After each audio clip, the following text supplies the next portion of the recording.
பொருளை திருடுவாங்க. இப்போ என்னன்னா உடம்புல இருக்கிற கிட்னி திருடுறாங்க. நீங்க உஷாரா இருங்க. யாராவது இங்க வந்திருக்கிற கழக நிர்வாகிகள், தொண்டர், பொதுமக்கள், உங்கள் உற்றார் உறவினர் நம்பர் யாராவது திமுக கட்சிக்காரன் நடத்துகிற மருத்துவமனைக்கு போயிருந்தீங்களா? நீ போய் ஸ்கேன் பண்ணி பார்த்துங்க, உங்கள் உடம்புல இருக்கிற உறுப்புகள்லாம் உள்ள கரெக்டாக இருக்குதான்னு பார்த்துங்க.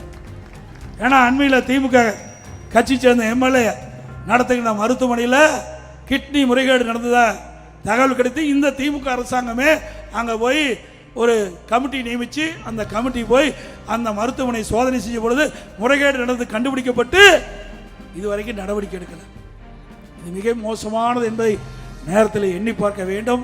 அதிமுக ஆட்சி வந்த பிறகு முறையாக விசாரிக்கப்பட்டு இப்படி ஏழை எளிய வறுமையில் இருக்கின்ற மக்களை கிட்னியை திருடுகின்ற அந்த நிலை மாற வேண்டும்.